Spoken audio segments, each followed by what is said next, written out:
Hi, my name is Levi, I am Patrick. and this channel is called Levi and Patrick Went to the Movies, where we will be discussing a new movie that we love every single week, every single Tuesday. So please like, comment, and subscribe, and ring the notification bell.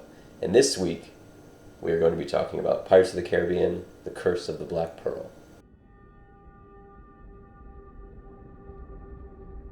I saw Pirates of the Caribbean 3 times in theaters. The first time I was going to see it, my cousin came up from Iowa, as she did every summer, and she'd seen it a bunch of times already. So, let's all go. So we all went with my aunt, my cousin, went and saw it, and it was so much better than I thought it was going to be. I was excited from the trailers. Well, the teaser, I wasn't actually excited. Way back when, I was like, I don't know, pirates, okay. But then when the trailer came out, it was like, oh, this is like actual fun pirate.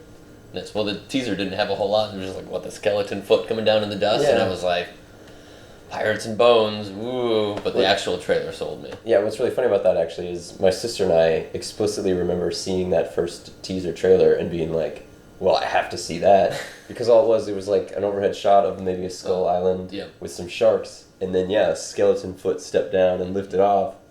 And so it's interesting that for you, it was like, yeah. And then for me, it was like...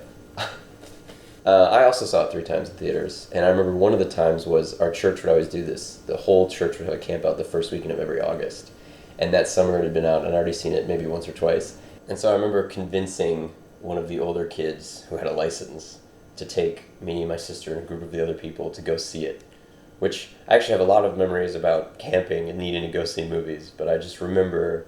Like, I can picture her face. She was hesitant to be like, do I want to drive all these kids to Marshall, which was our big town, just to go see this movie? But she did, and it was awesome, because it's a great movie. I think my record at that point for seeing a movie in theaters was only twice. Yeah, Pirates broke that record, made it 3 times. That's really cool. That was my new record. Yeah. So, I know that Pirates movies had a bad reputation before Pirates of the Caribbean came out. There was there'd been stories about... I think there was some movie with like Gina Davis or whatever that was this huge swashbuckling thing that had a huge budget and it flopped. And so I remember that when leading up to when this movie was coming out, people were like, eh. And then the fact that it was based on a ride, which we had gone to Disneyland when I was in like 4th grade, and the Pirates of the Caribbean ride was closed. So I never went on it. Years later, I went to Disneyland as an adult, and the Pirates of the Caribbean ride was basically the movies. Like Jack Sparrow showed up everywhere. But for me, it had already been established as that anyway, and so it's just interesting how, someone could have grown up going to that ride frequently, and then the movie comes out, and they would have different experiences or opinions, be like, oh, this isn't like the ride. I didn't know anything. I had never been to any of the Disney parks, so Pirates of the Caribbean to me was just referenced in Jurassic Park, where if it breaks down, the pirates don't eat the tourists. Oh, that was all I knew. That's right. Last week's video. That's really cool. Yeah. Yeah, I know that in the movie so the ride was animatronics that did repeated movements, and I know in the movie there were several. For example, one of them is when they first get to Tortuga, up on the balcony, there's like a guy who's drunk and this concubine, I don't know what you would call him. Put her dress over his eyes. Yeah, a woman who sells services for money. Yeah, she just repeatedly puts the dress over his eyes, and that was one of the original animatronics. And also the dog bone, where they're holding the dog out for the keys. That was part of it. Holding the dog out for the keys? Yeah. Come get the dog keys! And didn't you watch the movie? A couple times. Yeah. Anyway, so what I was saying earlier was that the genre of pirates movies had been not successful. And so this movie came out and kind of revitalized it. Not that there are a lot of them, but then also movies based on rides. There were then a few after that. And didn't do as well as Pirates, but still, it was just kind of, this movie was so impactful in that way. What other ones? The Haunted Mansion was one, and then there was one more that I don't remember. I don't know that movie at all. The one with Eddie Murphy, where there's ghosts in the mansion. It's haunted mansion. Sounds Anyway. like a good family time. Well, speaking of spooky a little bit, that's something that I remember loving as a kid, is that the opening scene is Elizabeth as a kid, and she's like singing this Yo-Ho pirate song in like the mist, and the scene is just, it's creepy, kind of from the beginning to the end of the scene, where then she sees the umbrella floating in the water, which is just like this unnatural thing to see in the middle of the ocean, and then she sees Will on the raft, and then you get the whole view of the ship. Mary, murder a guy. Right, and then she sees the ghost pirate ship, and it's just, you didn't expect the movie to open creepily, and the music's like that, you know? It's just, it was such an amazing opening, and it's one of those openings that I feel like you're hooked. At least for, if you didn't like the movie after a bit, like the opening could ride you through the next like 10 minutes of the movie at least, because you're like, well, that was cool, you know? Yeah. And there's a shot in the opening that I love. There's two. When they first see, she's like, oh, there's something over the water with a ship. There's a boy in the water. All the Commodore, well, at the time, the captain, they all move to the side of the boat to look, and the camera's in front of them and moves to the side with them and goes past, like, the ropes that are hanging down and to the outside of the ship, like, beyond where someone would be standing. And then when Elizabeth is walking towards, like, Will or her father or something, you got all these extras moving in front of her as the camera is, like, pushing towards her. So it's just this sense of movement and a lot of activity. Urgency. I don't think anyone expected it to open with, like, a creepy scene. And what's cool about that creepiness, it continues throughout the first third of the movie. So when Elizabeth falls in the water and the medallion goes and the ripple, and then, like, the two guys look at each other as you see the water, and then immediately these dark storm clouds start forming. There's that cool shot of the British flag, like, flipping over as the wind changes direction. And then that night, when the Black Pearl arrives, you just get these creepy shots of it. And there's an incredible shot where after the cannons are firing, it's, I think Jack is looking down or something, or someone, or maybe it's Elizabeth, looks down at the bay. And you tiny just, little ship in the center. Launching. Cannon. Yeah.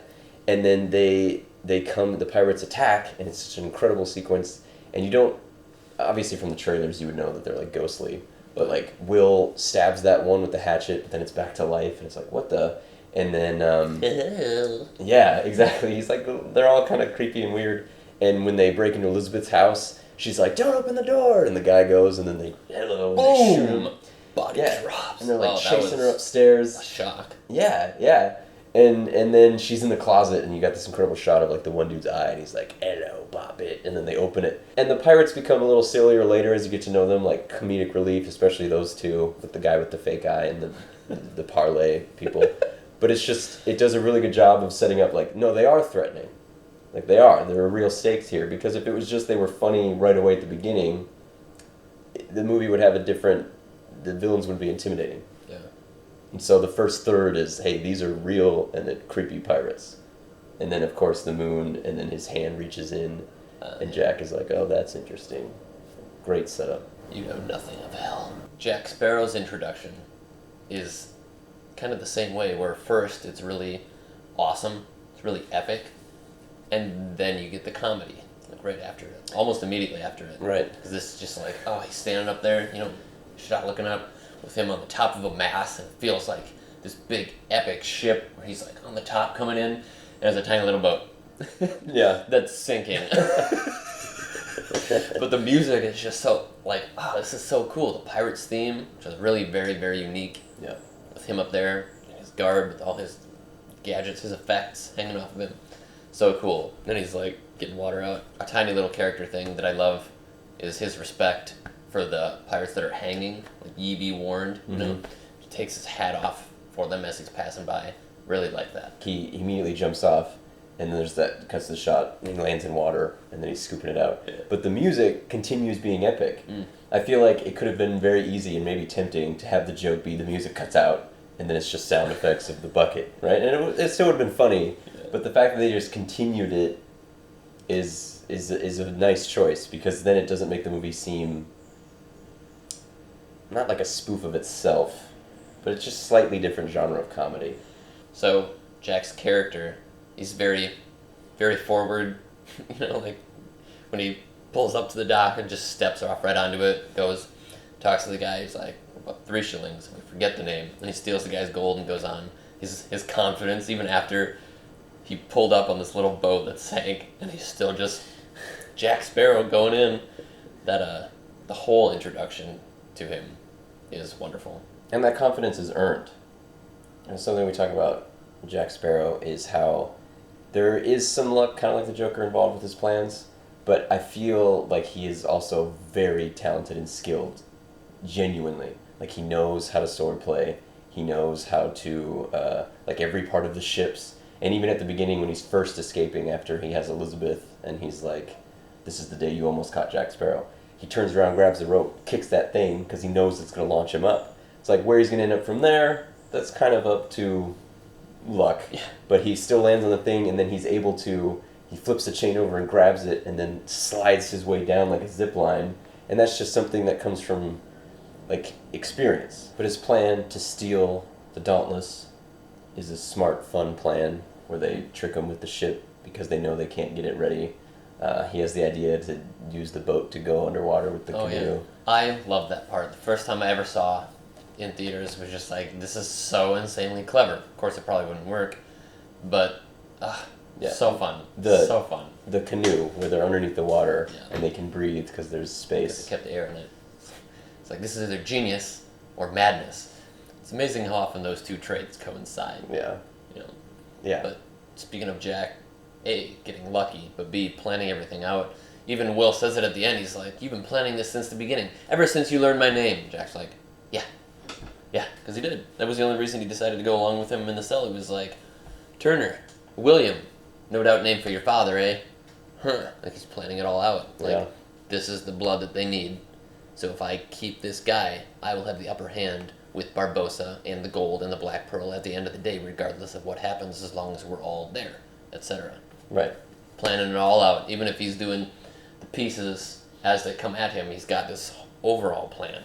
So yeah, there is luck involved for sure, but he planned it out. Yeah, because even things that come across that he has to adapt to, he has the skills to overcome. Yeah, like he's going to commandeer a ship, but how to do it? Well, he has to talk to those guys. So he gets them talking, and he like sneaks away off the side of the screen, gets up on the ship. Yeah, and he's also really good with his compass doesn't point true north, but he can steer a ship. You know, like he's just, if it weren't for his personality, let's say, he could be a very just in control of his environment type guy because he has all of the necessary skills. And that's all of the characters are talented in their skills. That's something we talked about last week with Jurassic Park, how it's like these are all smart characters. Like Will is an excellent swordsman as well, and he knows how his way around a ship. Elizabeth is just like this confident, she speaks her mind and she's not afraid to talk to the pirates, and she's not a damsel in distress. Like she does need saving because she's kidnapped, but she can hold her own when she's there. Like she even does the plan to like stab Barbossa, and she knows that the coin has leverage, and so she is also navigating and able to handle her situation. And then when they're marooned on the island, she's like, oh, if I burn this rum, they'll come see it. And they all have pieces to play in the script. And that's something that holds up about the movie, is that none of the main characters could you take out and the movie could function. Like, they are all important. Even side characters serve a purpose. We were talking about the two dudes that Jack Sparrow first encounters, like the funny British guys. And he's like, oh, there's a thing up to do with the thing. How did you not merit an invitation? Some high-toned and fancy up to do with the fort. Yeah. And their comedic relief, the scene is funny, obviously, and it could have just been very easily, that's it for those characters. But they are the ones that tell Will that Jack Sparrow has seen the Black Pearl that has been on it. And that is a huge plot advancement point, where then that's why Will goes to the prison to get Jack Sparrow out, because of these just two characters that you thought were comedic relief. And then later, they even have their own little kind of arc, where at the end, when they're doing the hanging, right?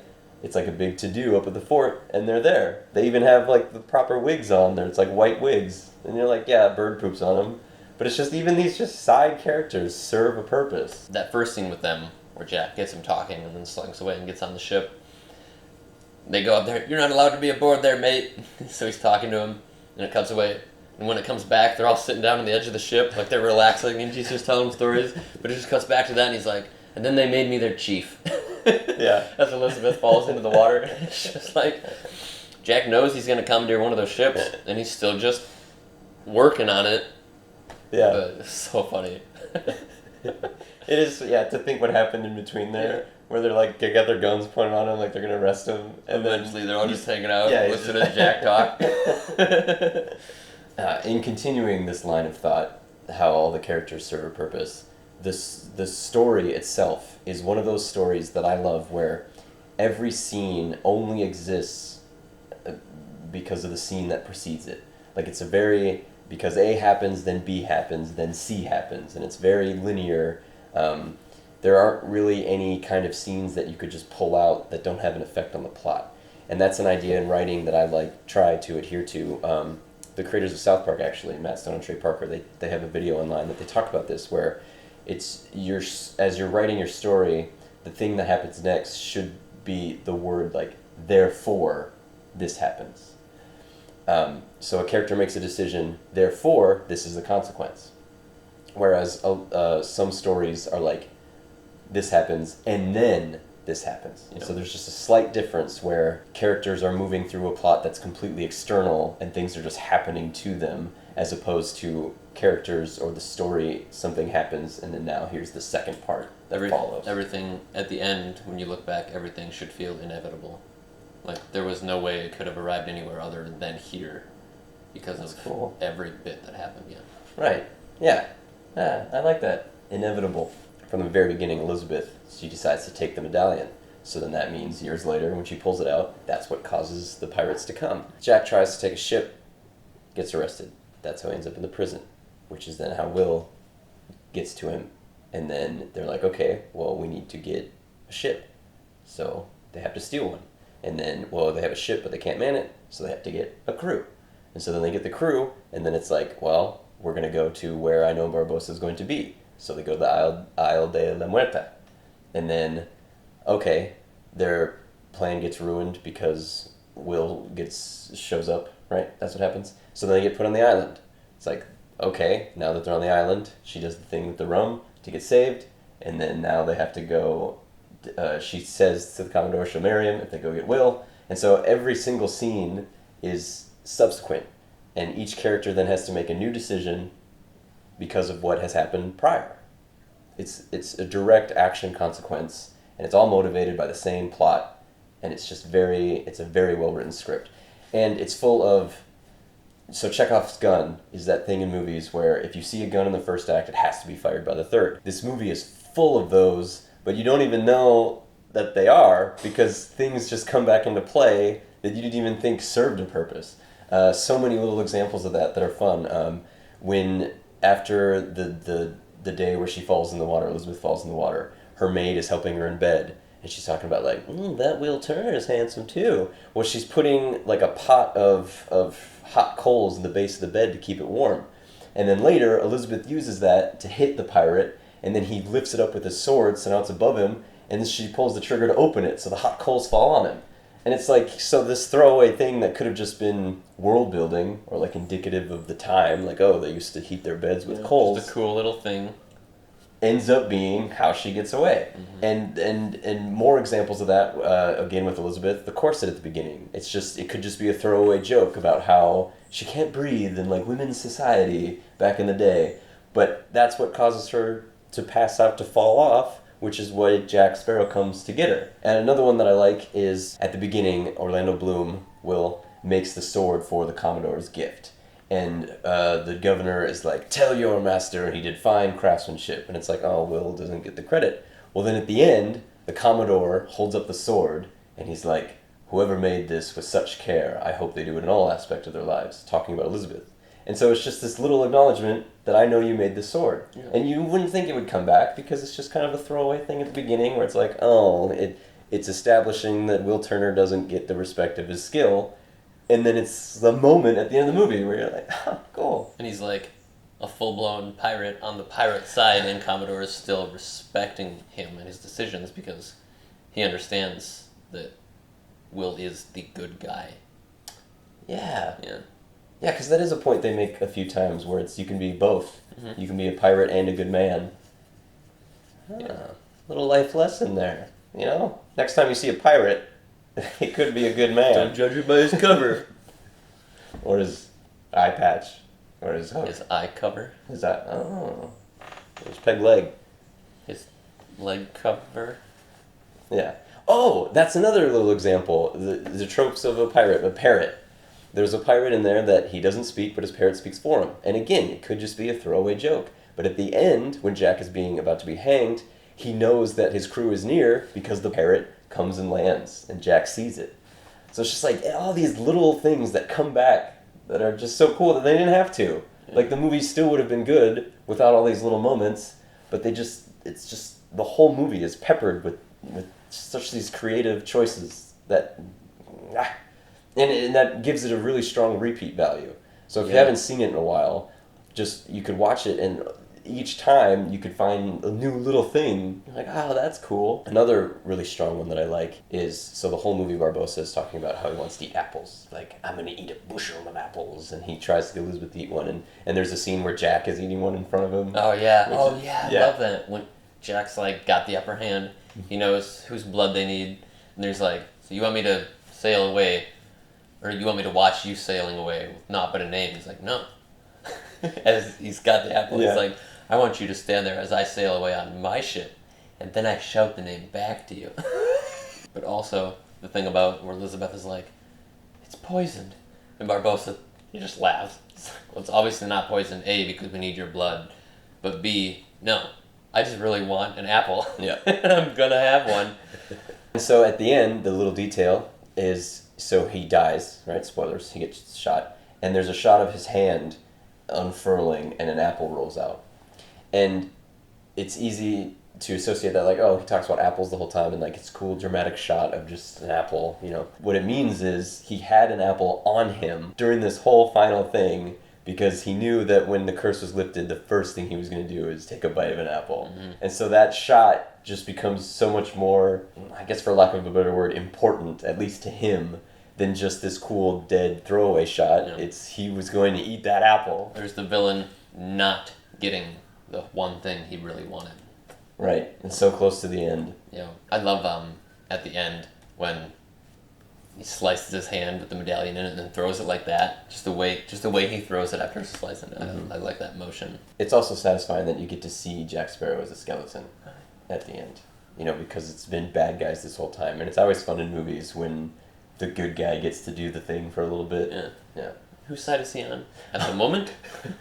That is a perfect line that encapsulates Jack Sparrow, because he does piratey things, like he lies and he steals, and you know he's a drunkard kind of, but he is just good at heart, and the side that he's on is his own, but it also lines up with doing the right thing, at least in this movie. For the good guys, even like he saves Elizabeth at his own risk, and then he's about to be hung, so he uses her to escape. You know, he didn't hurt her. He's like, I saved your life, you saved mine. We're square. Yeah. You know, like there's a moral thing there. But also, what he wants for himself is to get the Black Pearl. Mm-hmm. And to do that, he has to defeat the bad guys, which is good for everybody involved. So even when he seems like he's against any of the good guys, the ultimate goal is the good side's moral resolution to the whole thing. Right. The enemy of my enemy is my friend. Yeah. Fool me twice, shame on, you're not going to fool me again. Another moment that I love about Jack Sparrow is when he and Elizabeth are stranded on the island. If he's going to die, he might as well drink rum and have fun and get drunk. So they have a fire because she's going to get him drunk so he can pass out so she can burn everything, unbeknownst to him. But while they're like getting drunk, he tries to make a move. But also when she gets him talking, he's not even focusing on her. He, like, in his drunk talk, he's talking about, these are all parts of a ship. That's what a ship has, what a ship is. That's what a ship needs. What a ship is freedom. Mm-hmm. And it's great, too, when that's his motivation. His goal is to finally be free again when he has his ship. Yeah. And then she cheers. She's like, to freedom. And he says, to the Black Pearl. Like they're synonyms in that moment. Mm-hmm. That's cool. Their motivations for all the characters are like clear and solid. Even the bad guys, it's like we want to feel again at the very basic. Yeah, we want to be human. Elizabeth wants to save Will. Jack, we talk about freedom. Will wants to save Elizabeth. And he's struggling he's got the pirate in him, the blood from his father. It's that DNA, man. Yeah, and so he's coming to terms with that. And Elizabeth, it's a loose subplot, but she's torn between this life with Will, let's say, and then the expectations of her father, her society. Like, it's a good match to be with the Commodore and whatever. Oh, a moment that when you were talking about when Jack Sparrow at the beginning, he has Elizabeth, he kidnaps her. There's another little moment that is a callback, is at the beginning when Will is first meeting Elizabeth. Well, for the audience, they've met before. He's like, Miss Swan. And she's like, how many times have I told you, call me Elizabeth? And he's like, at least once more, Miss Swan. Well, then that scene where Jack has her around with the chain, they had said, the governor was like, Elizabeth. And then so Jack says... It's Elizabeth, isn't it? Yeah. And she's like, it's Miss Swan. And so it's just like this great like reversal of, for the guy she likes, for Will, it's like, call me Elizabeth. And then for the scoundrel, it's like, no, you call me by my last name, you know? The small Jack thing that I love, starting there where he's got her, he's like, Commodore, my effects, please. You know, I need my stuff. And then later when Will's breaking him out, he's like, okay, we gotta go. Somebody's gonna heard that. Not without my effects. He's like, nope. I need my things. Yeah. I love that. And then later when he's walking the plank, Barbossa is like, where be Jack's effects, right? Yeah. And then like, last time, if I remember correctly, you gave me a pistol with one shot. Oh yeah, that was another thing. Barbossa's like got his apple, because that's what he wants. But Jack's been carrying around this one shot forever that's meant for Barbossa. Yeah. And Jack gets what he wants, which is to use that shot on Barbossa. That is a great introduction to that pistol as well. When after shot was not meant for you. Yes, and it's just cool. Yeah. Oh, that scene we're talking about where Jack Sparrow first meets Will when he is running and he sneaks into the blacksmith's and they have that cool fight. Well, when Jack walks in, this is a filmmaking thing, we get his perspective of the whole room, and it's a wide shot. And it establishes where everything is. And so later on when they jump on the what's that called? A wagon. A trailer? Something you drag behind a horse? A seesaw? Anyway, it doesn't come out of nowhere and surprise you like, oh, what is this now? Like you've already seen it and it was very prominent in a shot. Another little thing is in that scene where Jack burns the butt of the donkey so it walks so he can break the chains. Well then later when Will pulls out the sword that's flaming at the end or hot, the donkey reacts and starts turning, and that's what creates movement for the action of the scene. Like it doesn't just randomly happen. There's like a specific callback. But also, in talking about establishing a scene, at the beginning with the whole captain's promotion, there's an overhead shot showing the layout of the troops walking and whatever, and then it cuts to a wide, far away shot of the fort. And so you know that's where it's happening, and then it pans down and over to the ship that Jack is about to steal. And so it's a visual connection that's like, that's where the fort is, and here's where we are now. Where we're moving to before we're moving back. Right. And so then when Elizabeth falls, the audience is just totally aware of where these characters are and where this action is happening, because if you thought the fort was far away from where Jack was, it would just be like, oh, she's right there. Whereas just this one shot just tells you all the information you need about where we are and where the characters are in relation to each other. We were talking earlier about characters' motivations, and that's something that I really like about this movie in continuing that conversation, is just the characters have a specific purpose, goal, and then the way that some of those line up, and then sometimes they don't. And it just gives this movie this very organic kind of things are happening in real time sort of vibe. And each one is justified in their own way. And another one is the Commodore, where he's this uptight guy and he could be very just easily be this antagonist. But his goal is he loves Elizabeth and he wants to save her. And he is good at his job. Like he's been promoted to Commodore, right? Like he's not just some... it would be very easy to have him be a character that doesn't believe anybody and doesn't want to help out and is just no. Anti-pirate, that's right. it. Right, but he goes along with Jack's plan at the end. Even though it gets mucked up by the skeletons, he still goes along with it. He puts his own twist on it because he doesn't trust Jack, but he understands the logic. Right, and even when Elizabeth says, will you marry me, he like, okay, so then I will do what you ask. Like, he's a man of his word. And at the end, he has a character moment where he lets Will go and he lets Jack Sparrow go, and he's even found kind of a newfound respect for pirates, weirdly, because the guy is like, sir, Jack Sparrow is getting away. Are we going to go after him? And he's like, I think we can afford to give him a one-day head start. And it's just, at the beginning of the movie, it was no. Like, go get him right now. Like, every single time, it was right now. And then at the end, he's like, We'll get him. We'll get him. Even when Jack saved Elizabeth, he's like, okay, well, I'm going to shake the hand of the man who saved her. Oh, yeah, pirate, huh? Yep. Guess we're going to kill you. Also, too, the father. Just a small little character, Elizabeth Swann's father. And in the beginning, he's like, you should marry the Commodore, and I got you this dress for the Commodore. And then later, there's a great moment where when she's sneaking out before the climax of that climactic battle, he's like talking to her, and he's like, sometimes the good decision isn't necessarily the best decision. And so he knows his daughter, and he can read her. And so he knows that she's only doing that just because she wants to save Will. And so at the end, when he says, this is the life you've chosen, a blacksmith, he's not actually saying, you've chosen a blacksmith. It's like a fun little moment, and then he walks away smiling, and there's that wide shot where they're kissing, and he looks back, and it's just, he's okay with it. It could have very been easily to create a plot of, I'm your father, and you must do what I say, and not Will, and again, there's nothing wrong with that. It would add conflict. Yeah. But this movie is no. These characters are justified, and then they learn and they grow. Yeah. They're all good characters. Right, and that nuance where the dad is like, you should do this, but I understand that maybe you don't want to. And for such a small character, that could actually be cut from the movie. Not saying that he's badly written, but just, you could remove her dad, and nothing would really change. Yeah. But instead, they give this character life, and it adds a lot to the movie, and it's kind of he's a connection between the Commodore and Elizabeth. He's that gap between those two worlds, I suppose. And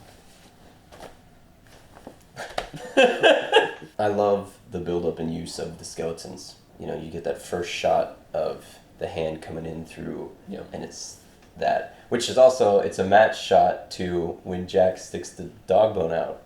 So it's a reverse. And it's cool how they establish, you get the shot of the moon, and it opens, and so you see moonlight. But you don't see any skeletons. But then that guy comes in and reaches his hand. And then it shows the moon get covered. Yeah. And so then you've established for the audience that it's moonlight. So later when Elizabeth's on the Black Pearl, we see the shot of the moon, and we're like, oh, we know something's going to happen with the pirates. Mm-hmm. And they do such fun, creative things with the skeletons. Barbossa drinks the wine, and you see it go red. During the final battle, when they're moving in and out of the shafts of moonlight, it's just this cool transition. I love that. And then them walking under the water, he's like, go for a walk. And then Jack's like, a walk? Not to the boats? Yeah. Which is funny, because at the beginning of the movie, when Elizabeth first gets put on the Black Pearl, she has the medallion over the water. And he's like, what be this trinket? We've got a lot of gold. And she let him get in. And then goes to drop it, and they're like, ah! And she has that great face where she's like, yeah. Gotcha. Yeah. And then you find out later that they can just walk underwater. Yeah. So they should have just let her drop it. The audience doesn't know that. Right. Speaking of that face Keira Knightley makes, it just reminded me that she's pretty. And one of the memories I have of the movie is after it came out, at the premiere, she was wearing this piratey looking top, but it was just here and and I printed it and I had it taped to my wall next to my bed. Not for what you're thinking, but just I just had a huge crush on Keira Knightley. The parlay thing is a funny and recurring joke too. Oh, yeah. And when Jack says it, and the guy, yeah, and then the guy is like, if whoever came up with parlay, I'd like to kill that person. And then later at the end, after they turn back, he says parlay, which is just a funny reversal. Oh, speaking of lines, the scene where Elizabeth first sees that they're skeletons, and Barbossa walks out. He's like, "You best start believing in ghost stories, 'cause you're in one." I say that line all the time, but variation of ghost stories. You best start believing in road trips. Yeah. We're on one. One of the lines I would say all the time is, I am disinclined to acquiesce to your request. My mother got very, very sick of me saying that. Yeah, I love that moment because she says something about, I'm here to negotiate the immediate surrender of the attack on Port Royal or whatever. Yeah. And then Barbossa's like, they're not big words. Yeah. We ain't but humble pirates. Yeah, and then his next line is, I'm disinclined to acquiesce to your request. And it's just a fun... Means no. one of the things I love visually and also about his character when they use Elizabeth's blood. Well, first when she's like, that's it? Waste not. Like, he's not a completely terrible person. Right. But also, did it work? I don't feel no different. He just like rolls his eyes at the same time he's like pulling his gun out. Just like these two fluid motions. Boom! He doesn't even like aim because he just knows how to fire well. You know, he doesn't have to like just boom! Shoots him right in the heart. Such a good moment. Yeah. He's like, you ain't dead. He's like, no. You're not dead. And he shot me. He shot me! Also, I love just the physicality of Barbossa when they're all like starting to challenge him. He's like, every decision you've made has led us from bad to worse. And he's getting his sword out. Just the way he like waves it around at all of them. It's just like, I love how it looks. I love his character. Yeah, there's an incredible shot when the Pearl and the Dauntless are doing the face-off, the cannon fire. They're clawballing! When the sail breaks and is falling, there's a shot of Barbossa walking as it's falling, and then there's a shot of him as it falls around him, like the hole in the sail. Yeah, it's so cool. Not you. We named the monkey Jack. Yeah. Oh, another one of my absolute favorite lines of all time is, "Quit blowing holes in my ship." Yeah, that's the scene where the cannons are bursting through when they're doing the thing. Yeah, which is really cool because there's the funny gag of the dude with the wooden eye has a fork, pulls it out, and then there's a shot outside and there's all this silverware around him. Yeah. Well, then when Jack escapes, in the background there's silverware in the post. Oh, yeah. It's just a little detail that the set designer or whoever put that in there when you didn't need it.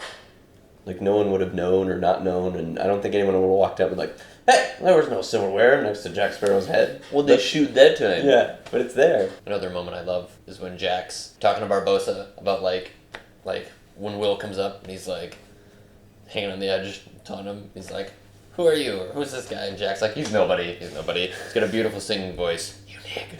And then he's like, my name is Will Turner. And Jack's just like, yeah. So he just walks behind Barbossa back to like by the other pirates. His bluff has been called. I just love the look on his face. I love the line where when the Black Pearl shows up and the other prisoner in the jail with Jack is like, they say that doesn't leave any survivors or whatever. I've heard their stories. And then Jack Sparrow says, well, then I wonder where the stories come from. And it's just a cool little line moment. Yeah. Also, I had the thought, when the pirates first attack, Will runs out and immediately throws his hatchet in the back of a pirate, and the pirate falls over, and Will just carries on. It's like, is that the first time he's killed somebody? He just straight up, no hesitation.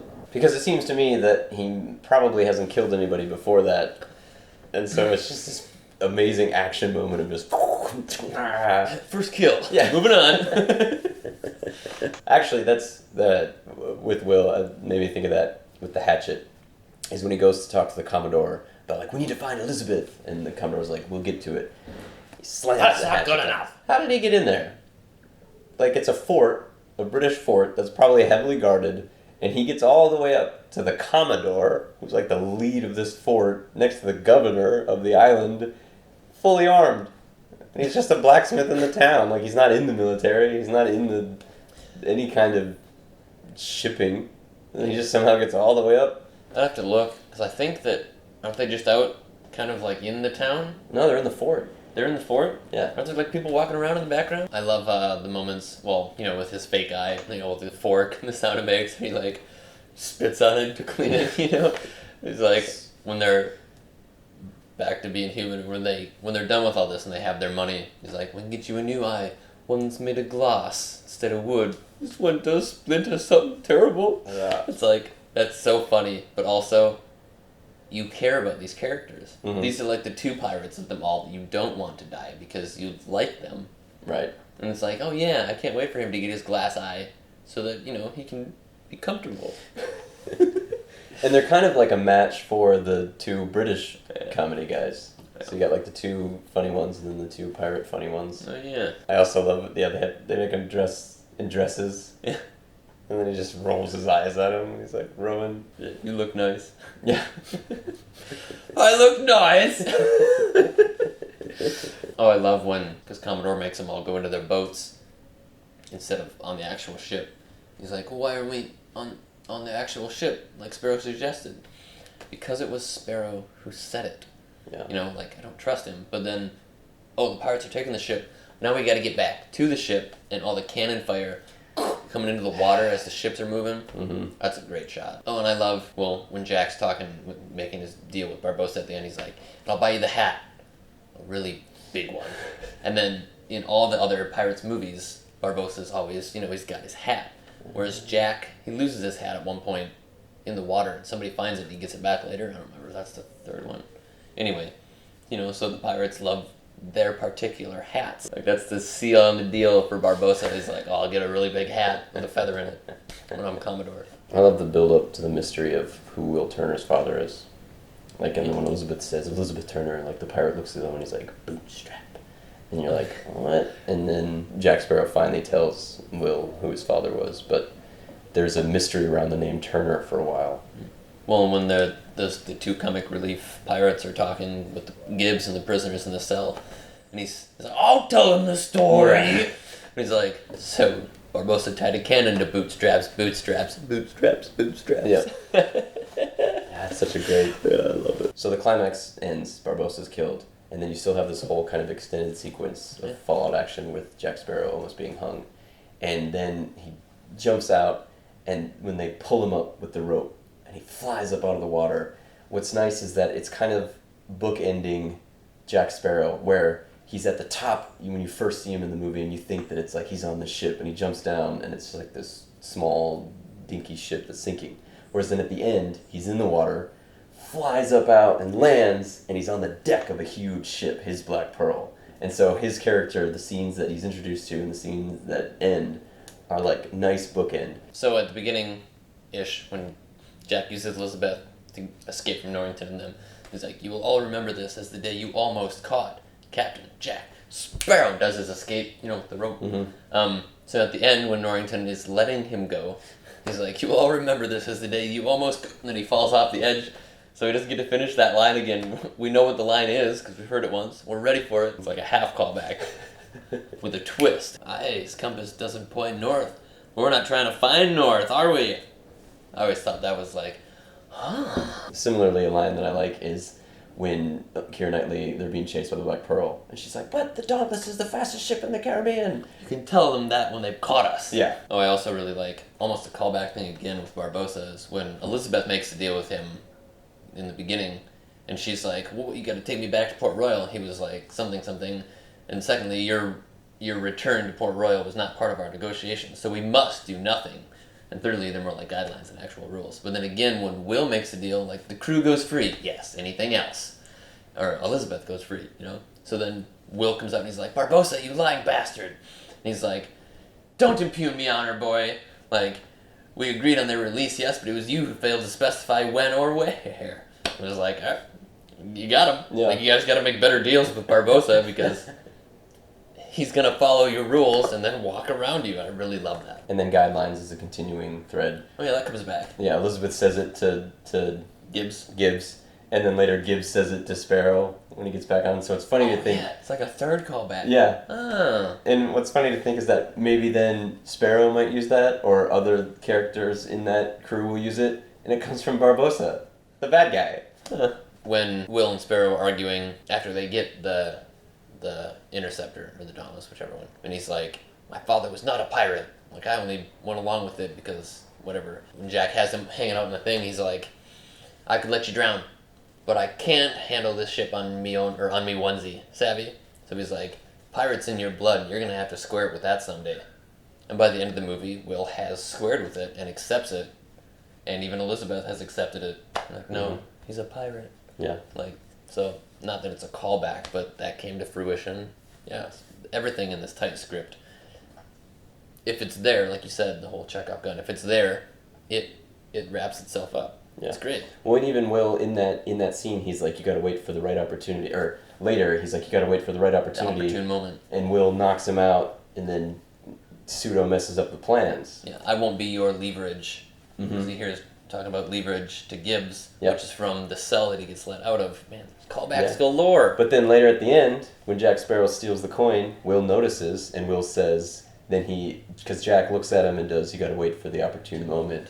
And then that's when Will is like, you've been planning this from the start to like play in, but he is reserved. He goes along with the plan. Yeah. And then even after that, when Barbossa's dead and Will and Elizabeth are talking, and Elizabeth walks off, or Will says something like, "We better get you to your future husband," or whatever, and Jack's like, "If you were waiting for the opportune moment, that was it." Yeah. So even that opportune moment callback changes. And at the beginning of the movie, he says Miss Swan. She's like, "Call me Elizabeth," and he does call her Elizabeth on the ship at one point. But then at the end, he calls her Elizabeth in front of her father, in front of Norrington, yeah. and he's like, "I've always loved you," and then walks off. Earlier, when Norrington has Jack and he's looking at his stuff, he's like, "A pistol with only one shot, a compass that doesn't point north, and I half expected it to be made of wood." The pistol with only one shot, we're still kind of like, Jack doesn't have a whole lot on him, but that pistol with only one shot is so important.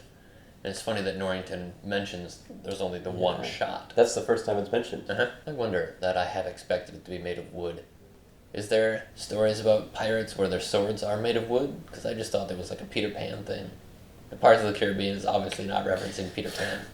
Yeah, I think it was just supposed to be an insult. Yeah. Like, you're so inept. Yeah. I just figured this would be a toy sword. Yeah. Oh, that's valid. Yeah. Oh, another callback thing is when Jack and them get to Ilha de Muerta in the first place, he's like, "What if somebody falls behind? Stick to the code." Aye, the code. So then in the boat, Will asks Jack, "What code are we to stick to should someone fall behind?" Any man who falls behind stays behind. So then Will, when he knocks Jack out and leaves him there, says to Gibbs, when he's like, "Where be Jack? He fell behind. Mm-hmm. Stick to the code." And then Elizabeth does the thing where it's more like guidelines than actual rules. So in the end, when Jack is saved by Gibbs and them from the ship, he says, like, "What happened to sticking to the code?" He's like, "Well, we figured it was more like guidelines." So that whole thing came back and tied in with the actual code, that there is guidelines. They're using it for him having fallen behind, but they don't leave him behind. They come back for him. Yeah, it all ties together. And also, even that's a character arc for Gibbs, because the whole beginning of the movie is like, no women on ship, don't talk about these things. Like, he's so strict. And then at the end, he's like, eh. I also love the part with Gibbs where he says, after they've gotten the crew on Tortuga, he's like, "It's bad luck to bring a woman on board." And then Jack says, "It'd be far worse to never." It'd be far worse to never. Yeah. Yeah. But he's looking up at the sky, and then he walks away, and Gibbs is like, "Ah." And then Gibbs and Will look up at the sky to see what Jack was looking at.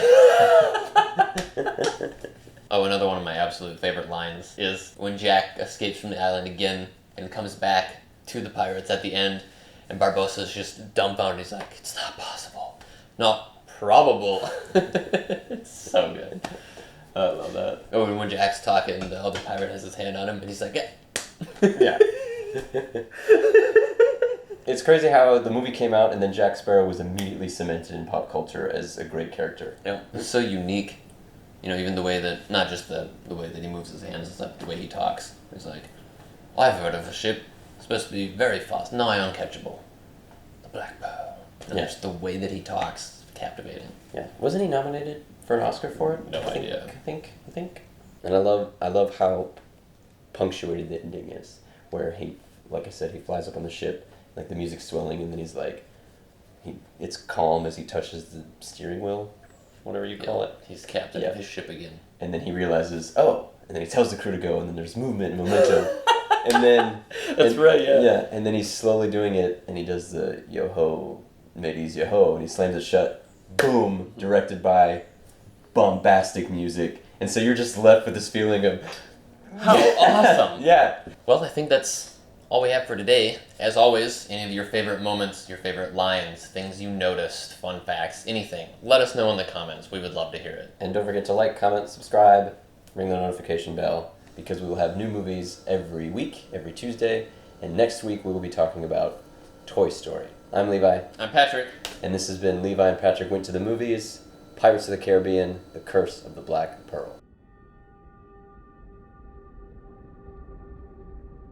Very bad eggs. Drink up me Hardy's Yo-Ho? No.